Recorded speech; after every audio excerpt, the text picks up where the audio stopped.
పెళ్ళైనా పండగైనా వేడుక ఏదైనా పట్టుచీరల ప్రత్యేక వేదిక వారాహి సిల్క్స్. సాంప్రదాయానికి సౌందర్యానికి వారధి. నమస్కారం, నేను గీతాంజలి. మీకోసం రామేశ్వరంలో సుమన్ టీవీ.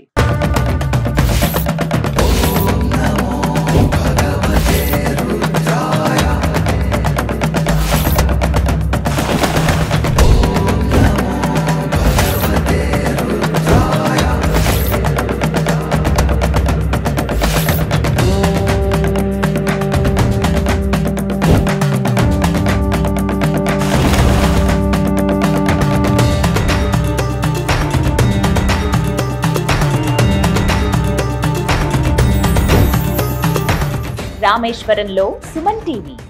ఎన్నో పుణ్యతీర్థాల పవిత్ర స్థలం రామేశ్వరం. శ్రీరాముల వారు స్వయంగా ప్రతిష్ఠించిన లింగం శ్రీరామనాథుడు. జ్యోతిర్లింగంగా ఆ శివయ్య కొలువైన చోటే ఈ రామేశ్వరం. ఇక్కడ ఎన్నో పవిత్ర పుణ్య స్థలాలు ఉన్నాయండి దర్శించవలసినవి. అందులో భాగంగా శ్రీకృష్ణుడి దేవాలయం అత్యద్భుతంగా ఉంటుందండి. ఒక ఆశ్రమంలాగా నిర్మించారన్నమాట.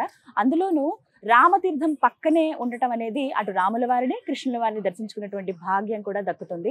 ఆలయానికి అంటే ప్రధాన ఆలయం శ్రీరామనాథుడి ఆలయానికి మనకి ఒక 2.5 కిలోమీటర్లు ఉంటుంది అంతే. రామతీర్థం అని ఎక్కడ చెప్పినా సరే మీరు వెంటనే ఆటోల్లో రావచ్చు. మన కార్స్ ఉంటే మనం లొకేషన్ పెట్టుకుని వచ్చేయచ్చు. చాలా సులువుగా ఉంటుంది. మరి ఇంకా ఆలస్యం ఎందుకు, వెళ్ళి ఆ కృష్ణుడిని దర్శించుకుందామా రండి.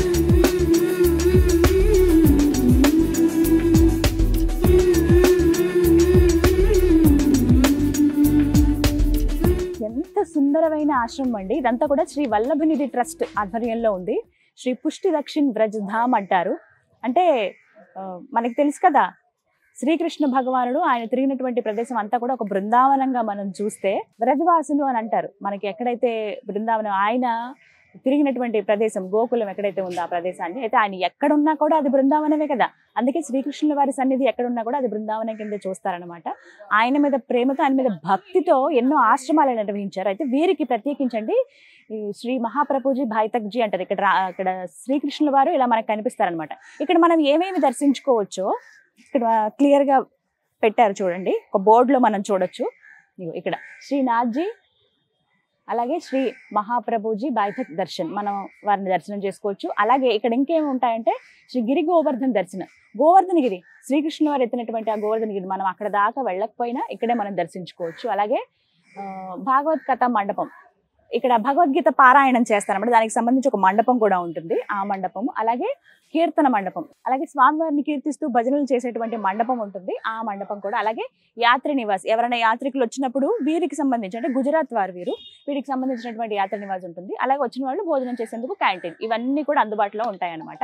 అంటే ఒకసారి ఆశ్రమంలోకి వచ్చేస్తే మీరు ఇవన్నీ దర్శనం చేసుకోవచ్చు. ఈ ఆలస్యం ఎందుకు, నాకు ఎప్పుడెప్పుడు చూద్దామని, ఎందుకంటే కృష్ణుడి మందిరాల్లో ఆయన అలంకరిస్తారండి, అద్భుతం అంతే. రండి చూద్దాం. కృష్ణ హరే కృష్ణ హరే కృష్ణ కృష్ణ కృష్ణ హరే హరే, హరే రామ రామ రామ హరే హరే.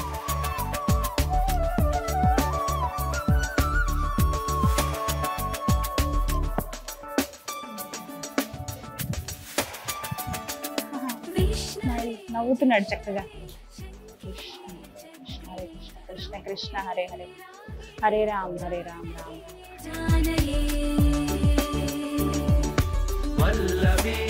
ఎంత బాగుందో చూడండి. కృష్ణయ్య గోవర్ధన పర్వతాన్ని ఆయన అలా ఎత్తి పట్టుకున్నట్లుగా అనమాట. చిటికిన వేలతో మోస్తారు కదా. ఆయనకు చిన్న వయసులోనే వారి బృందావనంలో ఉన్న వారి ప్రజలందరినీ కాపాడుకునేందుకు ఆయన గోవర్ధన పర్వతాన్ని ఎత్తుతారు కదా. ఆ దృశ్యం ఇక్కడ మనం చూడొచ్చు. అలాగే ఉంటుంది విగ్రహం కూడా. ఒక 3 అడుగుల్లో మనకు కనిపిస్తారు. నల్లటి విగ్రహం, చిరునవ్వులు చిందిస్తూ కనబడతారు ఇక్కడ కృష్ణయ్య మనకి. అలాగే ఒక పక్కగా యమున మాతను మనం దర్శించుకోవచ్చు, మరోవైపు ఆచార్య మహాప్రభుజీ అన్నమాట. మొత్తంగా వీరికి సంబంధించినటువంటి ఈ ఆలయాలండి ఈ ట్రస్ట్ కింద 84 వరకు ఉన్నాయి. అందులో భాగంగా ఇప్పుడు మనం చూస్తున్నది రామేశ్వరంలో ఉన్నది ఏంటంటే 41వది అనమాట ఇప్పుడు మనం చూస్తున్నటువంటి ఈ ఆలయం. అలాగే అటువైపు ఇటువైపు కూడా మనం అప్పుడు కృష్ణుడికి సంబంధించినటువంటి కొన్ని దృశ్యాలు మనం చూడొచ్చు. ఆ కాలంలో జరిగినవి అనమాట. ఉత్సవాలు జరిగినప్పుడు ఎలా ఉండేది ఆయనకి, అసలు కృష్ణ పరమాత్ముడు ఎలా ఉండేవారు, గోవర్ధన పర్వతాన్ని ఎలా ఎత్తారు, వాటికి సంబంధించి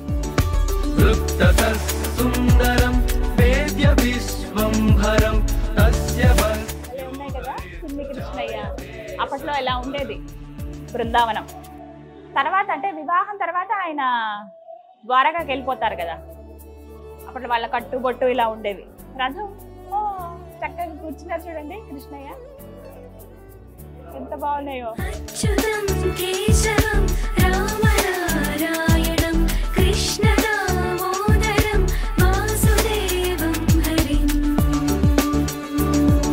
శ్రీధరం మాధవం గోపికా వల్లభం జానకీ నాయకం రామచంద్రం భజే.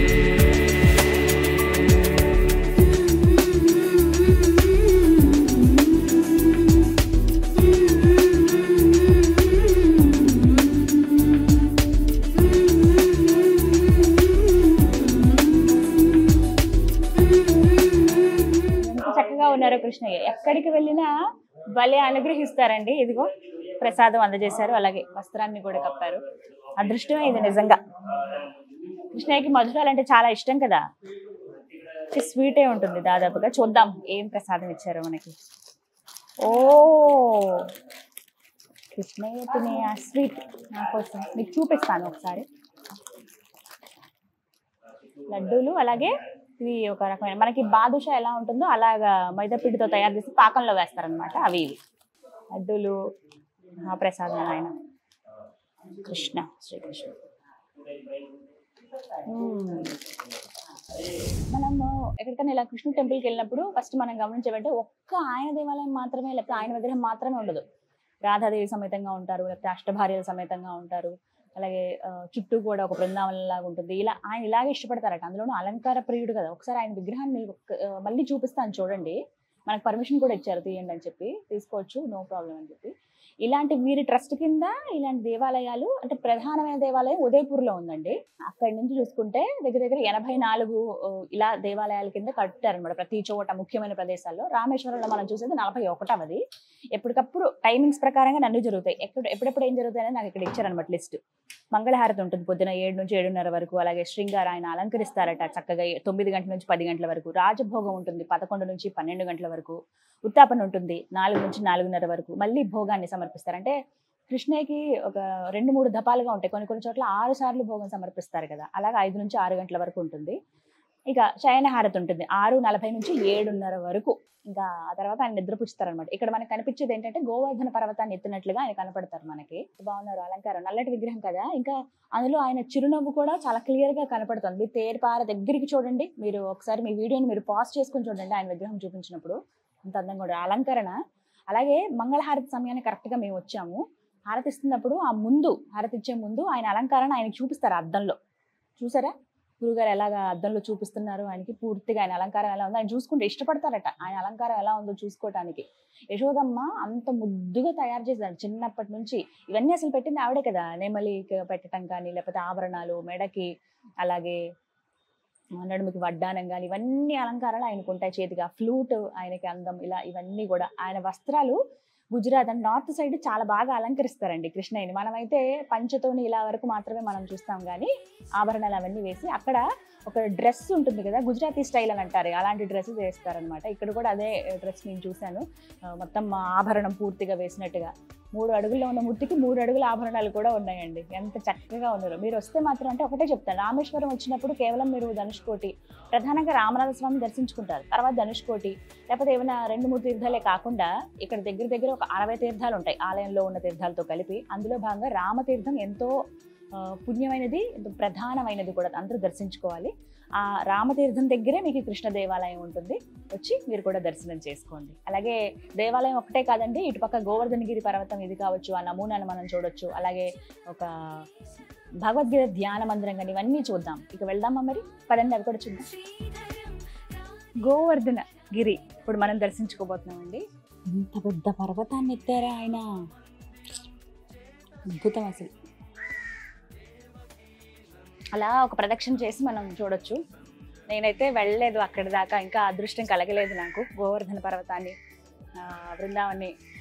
బృందావనం దర్శించేటువంటి అవకాశం ఇంకా రాలేదు. కోరుకుంటాను గట్టిగా ఆ కృష్ణయ్యని, చూపించయ్యే నాకు కూడా చూడాలని ఉంది అక్కడ అని చెప్పి.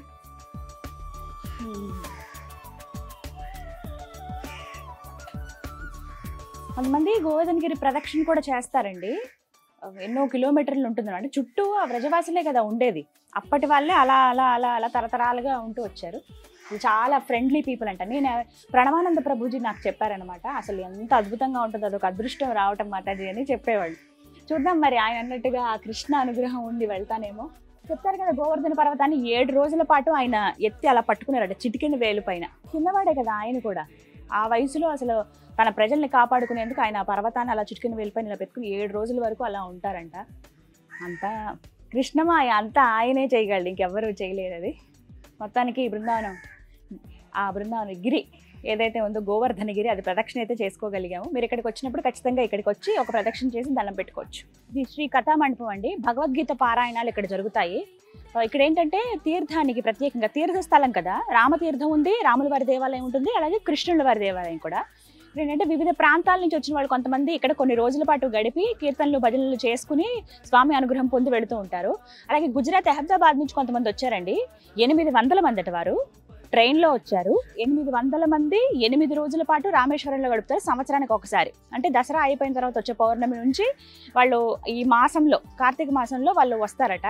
వచ్చి ఇక్కడ 8 రోజులు గడిపి పూజలన్నీ చేస్తారు, పుణ్యస్థలాల్ని పుణ్యతీర్థాలని దర్శించుకుని వెళ్తారండి. కలశాలు అవన్నీ తీసుకుని వచ్చారు, విజువల్లో చూపిస్తాను చూడండి. ఇక్కడికి వస్తే ఒక పండగ వాతావరణంలా కనిపించదు. ఓవైపు రామయ్య, ఓవైపు కృష్ణయ్య, ఇద్దరిని కూడా దర్శించుకోవచ్చు అనమాట.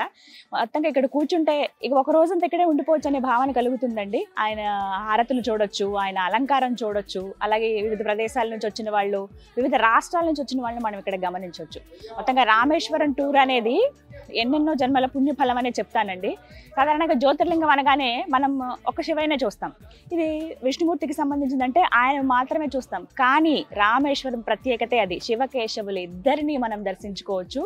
వారు ముఖ్యంగా రాముల వారు నడయాడినటువంటి ఈ ప్రదేశంలో మనం నడవటమే మన పూర్వజన్మ సుకృతంగా మనం భావించవచ్చు. ఎంత అదృష్టమో కదా ఇది రావటం అనేది. నాకైతే జన్మ ధన్యమైంది. మీరు కనుక రామేశ్వరం వస్తే ఖచ్చితంగా రండి, ఇలాంటి ప్రదేశాలకు వచ్చి దర్శించుకుని వెళ్ళండి. అది ఎన్నో జన్మల పుణ్యఫలంగా చెప్తాను నేనైతే. హర హర మహాదేవ, శ్రీరామచంద్ర, జయ శ్రీకృష్ణ.